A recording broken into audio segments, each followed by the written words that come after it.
ગુજરાતમાં અત્યારે આમ જોવા જઈએ તો વિકાસની તે ગતિ પકડી રહ્યું છે। ટેકનોલોજી હોય કે અન્ય ક્ષેત્રે દરેક જગ્યાએ વિકાસના ક્ષેત્રે ગુજરાત આગળ વધી રહ્યું છે, પણ આજે પણ કેટલીક કુરિવાજો અને ગેરમાન્યતાઓએ ગુજરાતને વિકાસની ગતિને ક્યાંક અટકાવી દીધી છે। ખાસ કરીને મધ્યમ વર્ગ માટે સામાજિક ખર્ચાઓ એક બોજ બની જાય છે। તાજેતરમાં જ આપણે જોયું કે ઠાકોર સમાજે પોતાના બંધારણમાં ફેરફાર કરીને સમાજને નવી દિશા આપી અને હવે આ જ દિશામાં બનાસકાંઠા અને વાવ થરાદ પંથકના નાઈ સમાજે એક ઐતિહાસિક અને ક્રાંતિકારી કદમ ઉઠાવ્યો છે। શું છે સમગ્ર મામલો તેની વિગતે ચર્ચા કરીશું।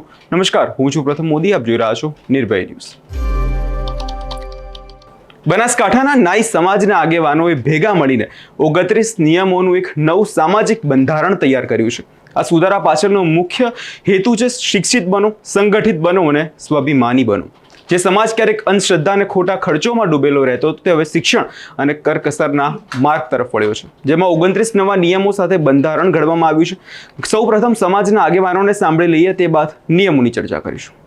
આપણે ખૂબ થાય છે, આપણે તો અહીંયા મંદિર બનાવવા, રમેળા કરવા, ધાર્મિક ખર્ચો આપણે તીથી ઉજમાં એમાં લાખો કરોડો રૂપિયાનો વધારો મૂકો છો। આપણે કરવાનું છે, આપણે કુળદેવીની ઉપાસના કરો, ધીમા ધણેધર ભગવાનની ઉપાસના કરો, જૈનજી મહારાજની ઉપાસના કરો, દ્વારકાધીશની ઉપાસના કરો અને શ્રદ્ધામાં જીવો। અંધશ્રદ્ધામાં મહેરબાની કરીને મત લો। તમે કોઈક બીમાર થાય એટલે સીધું દવાખાને જવાના બદલે ભૂવા પાયે લો છો। શું આ વ્યાજબી છે? અને હું તો સમાજના ભૂવાઓને વિનંતી કરું છું, બે હાથ જોડીને, કે અમારે કોઈ એક્શન લેવી પડે ને એની પહેલા તમે ચેતી જજો અને સમાજને સાચી દિશા આપજો। સમાજને ખોટા ગેરમાર્ગે દોરતા નહીં અને ખોટી બાધાને આકડીઓ પણ આપતા નહીં। એને દેવજો હોય તો 1 મિનિટમાં મટાડી દો તો તમારો ચમત્કાર કહેવાય। હા, એટલે આમાંથી આપણે બહાર આવી અને શ્રદ્ધામય જીવન જીવો। તમારી કુળદેવી ઉપર શ્રદ્ધા રાખો, માતાજી ઉપર શ્રદ્ધા રાખો, સોમલા ઉપર શ્રદ્ધા રાખો અને અંધશ્રદ્ધામાંથી બહાર આવી અને અત્યારે તો માણસ મંગળમાં ઘર બનાવવાની તૈયારીમાં છે અને આપણે હજી દોડા ધાગા ખોદી બેઠા છે। એટલે મહેરબાની કરીને આમાંથી બહાર આવી અને શ્રદ્ધામય જીવન જીવો। લગ્ન પ્રસંગોમાં થતો દેખાડો આજે ગરીબ અને મધ્યમ વર્ગની કમર તોડી રહ્યો છે। નાઈ સમાજે આ બાબતે ખૂબ જ કડક અને પ્રશંસનીય નિર્ણયો લીધા છે।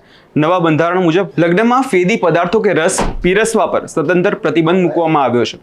એટલું જ નહીં, હલ્દી રસમ, વેલકમ સોંગ અને જે ઘોંઘાટિયા ડીજે છે તેના બધા પર પાબંદી મૂકવામાં આવી છે। આભૂષણોની વાત કરીએ તો જે માત્ર જરૂરી વસ્તુઓ જ લઈ જવી અને કડલા ચૂડો જેવી ખર્ચાળ પરંપરાઓ પર પ્રતિબંધ મૂકવામાં આવ્યો છે। જે વાસણો આપવાની પ્રથા હતી તે હવે ભૂતકાળ બની જશે તેવું પણ કહેવામાં આવ્યું છે। સૌથી મહત્વનો અને આધુનિક વિચાર બંધારણમાં એ જોવા મળ્યો કે પત્રિકાઓ છાપવાને બદલે ડિજિટલ પત્રિકા અને સોશિયલ મીડિયા દ્વારા આમંત્રણ આપવાનું દિશામાં નક્કી કરવામાં આવ્યું છે। તેનાથી હજારો રૂપિયાની બચત થશે અને મામેરા બાબતે મોટો સુધારો આવશે। દાગીનાના બદલે રોકડ રકમ 51,000થી 5 લાખ સુધી આપવાની જે છે આ મર્યાદા નક્કી કરવામાં આવી છે, જેથી કોઈના પર વધારે દેવું ના ચડે। અને આ બચાવેલા પૈસા ક્યાં વાપરવા? સમાજે સ્પષ્ટ કહ્યું કે ધાર્મિક જે જન્મદિવસ હોય કે ધાર્મિક ઉજવણી તમે કરતા હોય તેની પાછળ ખર્ચ કરવાને બદલે શૈક્ષણિક સંસ્થાઓમાં દાન આપવું જોઈએ, એ ખૂબ જ ઊંચો વિચાર છે। આ બંધારણમાં દીકરીઓના શિક્ષણ અને સુરક્ષા પર વિશેષ ભાર મૂકવામાં આવ્યો છે। 12મા ધોરણ પાસ કર્યા પછી 18 વર્ષની ઉંમર બાદ લગ્ન કરવાનો આમાં નિર્ણય લેવામાં આવ્યો છે। સાથોસાથ દીકરીઓની જરૂરિયાત વગર સ્માર્ટફોન અને સોશિયલ મીડિયાથી દૂર રહેવાની આમાં સૂચના આપવામાં આવી છે। માત્ર એટલું કહેવું કે હા, માન્યું કેટલાક અંશે આ નિર્ણય સાચો હોઈ શકે, પરંતુ જો દીકરી 18 વર્ષ પછી લગ્ન કરી શકતી હોય તો સોશિયલ મીડિયા કે ફોન પર કેટલા અંશે વાપરવો, ક્યારે વાપરવો અને કેમ વાપરવો તેનો અંગત નિર્ણય હોવો જોઈએ। સમાજ આ નક્કી ના કરી શકે।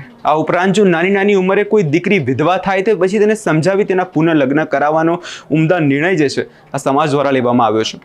સમાજે અંધશ્રદ્ધા પર સીધો પ્રહાર કર્યો છે અને કહ્યું છે કોઈ પણ માંદગીના સમયે ભૂવા ભરાડી પાસે જવાને બદલે સીધા હોસ્પિટલ જવાનો નિયમ લીધો છે। સાથે જ હેર સલૂન ચલાવતા જ્ઞાતિબંધુઓને કોઈ પણ જાતિના ભેદભાવ રાખ્યા વગર દરેક કામ કરવાની કડક સૂચના આપવામાં આવી છે। વર્ષોથી ચાલી આવતી વેઠ પ્રથા પર હવે સદંતર બંધ રાખવામાં આવી છે, જેથી દરેક વ્યક્તિ સ્વાભિમાની બની શકે। વ્રણ જેવા દુઃખદ પ્રસંગોમાં પણ ખર્ચાળ ભોજન પ્રથાઓ બંધ કરી દેવાનો નિર્ણય લેવામાં આવ્યો છે। રસ કે રોટલા પ્રથા બંધ કરી દેતા માત્ર સાદું ભોજન અથવા બેધાન રાખવાની છૂટ આપવામાં આવી છે। આ નિયમોનો ભંગ કરનાર સામે સમાજે કડક વલણ અપનાવવામાં આવ્યું છે। જે વ્યક્તિ બંધારણને નહીં માને તો સામાજિક બહિષ્કાર કરવાની પણ ચીમકી આપવામાં આવી છે, જે શિસ્ત જાળવવા માટે ખૂબ જ જરૂરી છે। વાવ અને થરાદના નાઈ સમાજે લીધેલા નિર્ણય માત્ર એક સમાજ પૂરતો નિર્ણય નથી, પરંતુ ગુજરાતના દરેક સમાજ માટે એક દિશા સૂચક પ્રકાશ છે. જ્યારે દીકરા દીકરીઓ ગ્રેજ્યુએટ કરવા વાવ થરાદની કન્યા હોસ્પિટલ બનાવવાનો આ મામલે સંકલ્પ લેવામાં આવ્યો છે. હવે જોવાનું રહ્યું કે આના પર અન્ય સમાજો આશા રાખીએ કે પ્રેરણા લેશે. આ વિષય લઈને તમારો શું અભિપ્રાય છે તેમને કમેન્ટ કરી ચોક્કસથી જણાવજો અને અમારી ચેનલ નિર્ભય ન્યૂઝને લાઇક, શેર અને સબસ્ક્રાઇબ કરવાનું ભૂલશો નહીં.